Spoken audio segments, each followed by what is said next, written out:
ದೊಡ್ಡಮ್ಮ ಮನೆಗೆ.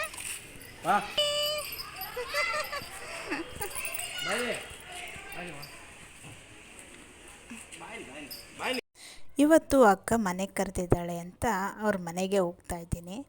ಕ್ರಿಸ್ಮಸ್ ರಜೆ ಇದೆಯಲ್ಲ, ಮಕ್ಕಳನ್ನ ಕರ್ಕೊಂಡು ಮನೆಗೆ ಬಾ ಅಂತ ಅಂದಿದ್ಲು. ಅದಕ್ಕೆ ಹೋಗ್ತಾ ಇದ್ದೀನಿ. ಅಕ್ಕನ ಮನೆ ದೂರ ಏನಿಲ್ಲ, ನಾವು ಅವರು ಎಲ್ಲ ಒಂದೇ ಏರಿಯಾದಲ್ಲೇ ಇರೋದು. ಆದರೂ ನಾನು ಹೆಚ್ಚಾಗಿ ಹೋಗೋದಿಲ್ಲ, ಏಕೆಂದರೆ ನಮ್ಮ ಮನೆಯಲ್ಲಿ ಕೆಲಸ ಮಾಡೋದ್ರಲ್ಲೇ ಆಗೋಗಿರುತ್ತೆ. ಮತ್ತು ನಾನು ಹೋದರೂ ಕೂಡ ಅವ್ರಿಗೂ ತೊಂದರೆ ಆಗುತ್ತೆ ಅಂತ ನಾನು ಹೆಚ್ಚಾಗಿ ಹೋಗೋದಿಲ್ಲ. ಹಬ್ಬಗಳಲ್ಲಿ ಕುಂಕುಮ ಕರೆದ್ರೆ ಮಾತ್ರ ಹೋಗ್ತೀನಿ. ನಮ್ಮ ಅಕ್ಕನ ಮನೆ 3rd ಫ್ಲೋರ್ ಇರೋದು. ಅಲ್ಲಿ ಹತ್ತೋದೇ ತುಂಬ ಕಷ್ಟ.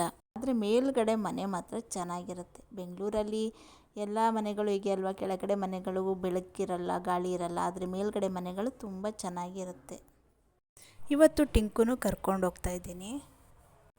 ಯಾಕಂದರೆ ಅವನ್ನ ಒಬ್ಬನ್ನೇ ಬಿಟ್ಬಿಟ್ಟು ಹೋಗೋಕ್ಕಾಗೋದಿಲ್ಲ, ಅಳ್ತಾ ಇರ್ತಾನೆ ಅಂತ ಅವನು ಕರ್ಕೊಂಡೋಗಿದ್ದೆ. ಅವನಿಗೆ ಅವ್ರ ದೊಡ್ಡಮ್ಮ ಅಂದರೆ ತುಂಬ ಇಷ್ಟ. ಅವ್ರ ದೊಡ್ಡಮ್ಮನ ನೋಡಿದ ತಕ್ಷಣವೇ ಗಲಾಟೆ ಶುರು ಮಾಡೇ ಬಿಟ್ಟ. ಒಂದು ರೌಂಡ್ ಎಲ್ಲ ಆ ಕಡೆ ಮನೆಯೆಲ್ಲ ಹುಡ್ಕಾಡ್ಕೊಂಡು ಓಡಾಡ್ತಾಯಿದ್ದಾನೆ. ಮನೆಯಲ್ಲಿ ಯಾರಿದ್ದಾರೆ ಯಾರಿಲ್ಲ ಅಂತ ಎಲ್ಲ ಹುಡ್ಕಾಡ್ತಾಯಿದ್ದಾರೆ. ನಮ್ಮ ಅಕ್ಕ ನಾನು ಹೋದಾಗ ಹೂವು ಕಟ್ತಾಯಿದ್ಲು. ನಾಳೆ ಗುರುವಾರ ಇತ್ತಲ್ಲ, ಅದಕ್ಕೋಸ್ಕರ ಹೂವು ಕಟ್ಟಿ ರೆಡಿ ಮಾಡ್ಕೋತಾ ಇದ್ಲು. ನಾವು ಬರ್ತೀವಿ ಅಂತ ಪಾಪ ಅಡುಗೆ ಎಲ್ಲ ರೆಡಿ ಮಾಡಿಕೊಂಡಿದ್ಲು. ಅವ್ರ ದೊಡ್ಡಮ್ಮನ್ನ ಒಯ್ತಾ ಬರ್ತಾ ಮುದ್ದಾಡ್ತಾಯಿದ್ದಾನೆ. ನಮ್ಮ ಅಕ್ಕ ನಾನು ಬಂದಿರೋದಕ್ಕೆ ಇವತ್ತು ವಡೆ ಸುಡ್ತಾ ಇದ್ದಾರೆ.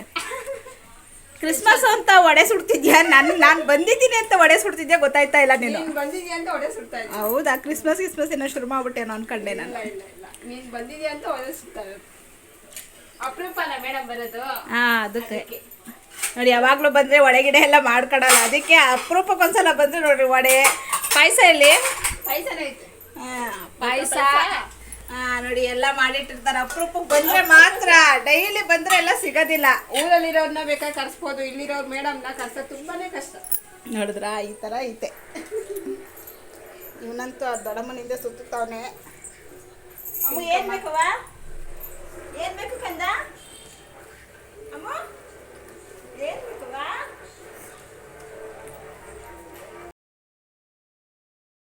ನಮ್ಮಕ್ಕ ತಿನ್ನೋದಕ್ಕೆ ಅಂತ ವಡೆ ಮತ್ತು ಪಾಯಸ ಕೊಟ್ಟಿದ್ಲು. ಚೆನ್ನಾಗಿ ಮಾಡಿದರು.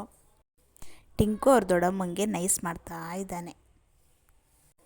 ಅವನಿಗೆ ಬಂದಾಗೆಲ್ಲ ಗೊಂಬೆ ಕೊಡಲೇಬೇಕು. ಅವ್ರ ಮನೇಲಿ ಒಂದು ದೊಡ್ಡ ಗೊಂಬೆ ಇದೆ, ಅದಕ್ಕೋಸ್ಕರ ಅದು ಬೇಕು ಅಂತ ಅವ್ರ ದೊಡ್ಡಮ್ಮಂಗೆ ಹೋಗ್ತಾ ಬರ್ತಾ ನೈಸ್ ಮಾಡ್ತಾ ಇದ್ದಾನೆ. ಆದರೆ ಅವರು ಮೇಲೆತ್ತಿಕ್ಬಿಟ್ಟಿದ್ದಾರೆ, ಕಾಣಿಸ್ತೇ ಇರೋ ಥರ. ಆದರೂ ಇವನಿಗೆ ಅಲ್ಲೇ ಇಟ್ಟಿದ್ದಾರೆ ಅಂತ ಎತ್ಕೊಡು ಅಂತ ಎಷ್ಟು ಗಲಾಟೆ ಮಾಡ್ತಾ ಇದ್ದಾನೆ. ಅವ್ರ ದೊಡ್ಡಮ್ಮಂಗೆ ರೂಮಲ್ಲಿದೆ, ಬಾ ಎತ್ಕೊಡು ಅಂತ ಅಂದ್ಬಿಟ್ಟು ಕರ್ಕೊಂಡು ಹೋಗ್ತಾ ಇದ್ದಾನೆ. ಅವ್ರ ದೊಡ್ಡಮ್ಮ ಬಾ ತೋರಿಸು, ಬಾ ಎಲ್ಲಿದೆ ಅಂತ ಕರ್ಕೊಂಡೋಗಿ ತೋರಿಸ್ತಾ ಇದ್ದಾರೆ. ನೋಡಿ ಎಷ್ಟು ಗಲಾಟೆ ಮಾಡ್ತಾನೆ.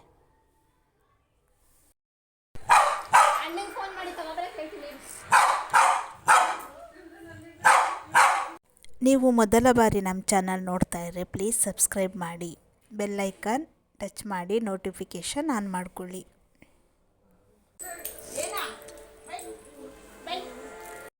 ಅದಕ್ಕೆ ನಮ್ಮ ಅಕ್ಕ ನೆಕ್ಸ್ಟ್ ಟೈಮು ನಿನಗೋಸ್ಕರ ಒಂದು ಚಿಕ್ಕ ಗೊಂಬೆ ತರಿಸಿಕ್ಕಿರ್ತೀನಿ, ಸುಮ್ಮನಿರು ಅಂತ ಹೇಳ್ತಾ ಇದ್ದಾರೆ. ಈಗ ಬೇಜಾರಲ್ಲಿ ಮನೆಯಿಂದ ಈಚೆ ಬಂದು ರೋಡ್ ನೋಡ್ತಾ ಇದ್ದಾನೆ. ಮೇಲಿಂದ ಕೆಳಗಡೆ ನೋಡಿದ್ರೆ ಅವ್ನಿಗೇನು ಖುಷಿ ಸಿಗುತ್ತೋ ಗೊತ್ತಿಲ್ಲ. ಹೋಗ್ತಾ ಬರ್ತಾ ನೋಡ್ತಾ ಇದ್ದ. ಕೊನೆಗೆ ನಾವು ಬಂದು ಈಚೆನೇ ಕೂತಿದ್ದು ಅವನ ಜೊತೆಗೆ. ನಮ್ಮ ಅಕ್ಕ ಅವನಿಗೆ ಮೊಟ್ಟೆ ಮಾಡಿ ಅನ್ನ ಕಳಿಸ್ಕೊಟ್ಲು. ಅಷ್ಟೊತ್ತಿಗೆ ನಮ್ಮ ಅಕ್ಕನ ಮಗ ಬಂದ. ನಮ್ಮ ಅಕ್ಕನಿಗಿರೋದು ಒಬ್ಬನೇ ಮಗ. ಈಗ ಅವನ ಜೊತೆ ಆಟಾಡೋಕ್ಕೆ ಶುರು ಮಾಡಿದ್ದಾನೆ. ಅವನು ಯಾರಾದರೂ ಬಂದ ತಕ್ಷಣ ಅವನ್ನ ಕಂಟ್ರೋಲ್ ಮಾಡೋದೇ ತುಂಬ ಕಷ್ಟ. ಸ್ವಲ್ಪ ಹೊತ್ತು ಅವನು ಹೇಳ್ದಂಗೆ ನಾವು ಕೇಳಬೇಕು, ಆಮೇಲೆ ಸ್ವಲ್ಪ ಹೊತ್ತು ರಿಲ್ಯಾಕ್ಸ್ ಆಗ್ತಾನೆ. ನಮ್ಮ ಅಕ್ಕನ ಮನೆ ಮೇಲಿಂದ ಈ ಥರ ವ್ಯೂ ಕಾಣಿಸುತ್ತೆ, ಒಂಥರ ಚೆನ್ನಾಗಿರುತ್ತೆ. ನಾನು ಮನೆ ಒಳಗಡೆ ಇರೋದಕ್ಕಿಂತ ಮನೆ ಹೊರಗಡೆ ಕೂತ್ಕೊಳ್ಳೋದೇ ಹೆಚ್ಚು. ಏಕೆಂದರೆ ಮನಸ್ಸಿಗೆ ಒಂಥರ ರಿಲ್ಯಾಕ್ಸ್ ಆಗಿರುತ್ತೆ, ನೋಡೋದಕ್ಕೂ ಚೆನ್ನಾಗಿರುತ್ತೆ, ವಾತಾವರಣ ತುಂಬ ಚೆನ್ನಾಗಿರುತ್ತೆ. ನಮ್ಮ ಮನೆ ಒಳಗಡೆ ಆದಂಗೆ ಇರೋದ್ರಿಂದ ನಮಗೆ ಏನು ಅಷ್ಟಾಗಿ ಕಾಣಿಸೋದಿಲ್ಲ, ಮತ್ತು ವಾತಾವರಣ ಅಷ್ಟು ಇದ್ರಾಗಿಲ್ಲ. ಅದಕ್ಕೋಸ್ಕರ ನಮ್ಮ ಅಕ್ಕನ ಮನೆಗೆ ಬಂದರೆ ನಾನು ತುಂಬ ಹೊತ್ತು ಹೊರಗಡೆನೇ ಟೈಮ್ ಸ್ಪೆಂಡ್ ಮಾಡ್ತೀನಿ. ಕಾಫಿ ಕುಡಿಯೋದಾಗಲಿ, ಏನಾದ್ರು ಸ್ನ್ಯಾಕ್ಸ್ ತಿನ್ನೋದಾಗಲಿ ಹೊರಗಡೆನೇ ತೊಗೊಬಂದು ತಿನ್ನೋದು ಜಾಸ್ತಿ. ಮತ್ತು ನಮ್ಮ ಟಿಂಕು ಯಾಕೋ ಇವತ್ತು ಜಾಸ್ತಿ ಹೊತ್ತು ಇರೋದಕ್ಕೆ ಇಷ್ಟಪಡ್ತಾಯಿಲ್ಲ, ಸುಮ್ಮನೆ ಅಳ್ತಾನೇ ಇದ್ದ. ಅದಕ್ಕೆ ಸ್ವಲ್ಪ ಹೊತ್ತು ಅವನಿಗೆ ಆಟ ಆಡಿಸ್ಕೊಂಡು ಈಚೆನೇ ಕೂತಿದ್ದು. ಕೊನೆಗೆ ತುಂಬ ಆಟ ಮಾಡೋಕ್ಕೆ ಶುರು ಮಾಡ್ದೆ. ಅದಕ್ಕೆ ಹೊರಡೋಣ ಅಂತಂದ್ಬಿಟ್ಟು ಹೊರಡೋಕ್ಕೆ ರೆಡಿ ಆದೆ. ಕೊನೆಗೆ ನಮ್ಮ ಅಕ್ಕ ನನಗೆ ಕುಂಕುಮ ಕೊಟ್ಟಳು.